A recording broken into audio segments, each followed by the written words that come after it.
Call Kurtis investigation for you tonight. A Rio Linda cancer patient says the hospital lost his teeth. And Call Kurtis discovers a decades-old law that limits how much a hospital can pay for that. Yeah, and it's not enough to cover a replacement. Our investigation found the law has not been updated since the 70s.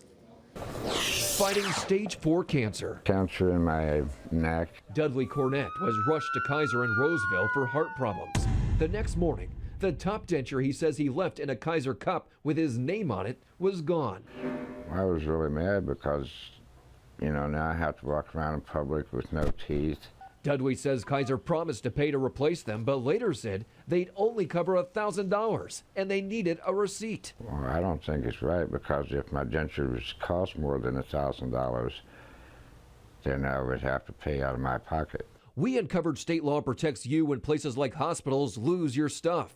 The law dates back to the 1800s, initially created to protect minors who left belongings with innkeepers. Originally, the law was enacted in 1872. Attorney Christopher Lee says the law later included hospitals, but it was last updated in 1979, maxing out how much a hospital has to pay at $1,000. That was 33 years ago, when the cost of a new home was $58,100. The average monthly rent, $280, and the median income, $17,500. Patients' rights groups have to trot over to the legislature and get the law changed. Kaiser wouldn't discuss the case with us, citing privacy laws, but confirmed if it was their fault, they'd only cover up to $1,000 based on the law. If Dudley went through his own insurance, he'd have to pay a $770 copay for a new denture. After we got involved, instead of waiting for a receipt, Kaiser cut him a check for the $770 to cover that copay. Oh, it made me feel great, because at least now everybody, when I see them, they don't just see a mouthful of gums. And until the law is updated, If you're going into a hospital, do not take valuables.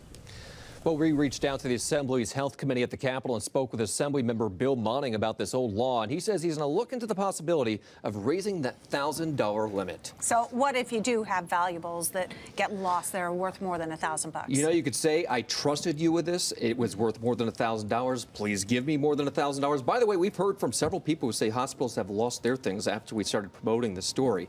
But the law says that they only have to pay $1,000. Well, in this day and age, with all the inflation we've seen, that seems pretty low. Well, what were you doing in 1979? I like the music, too. That was sweet. Special touch. All right, if you have something you want us to investigate, let us know. You can call our hotline Monday through Friday at 916-374-1343, or you could always go to our website, cbssacramento.com, click on Call Kurtis, and fill out our form.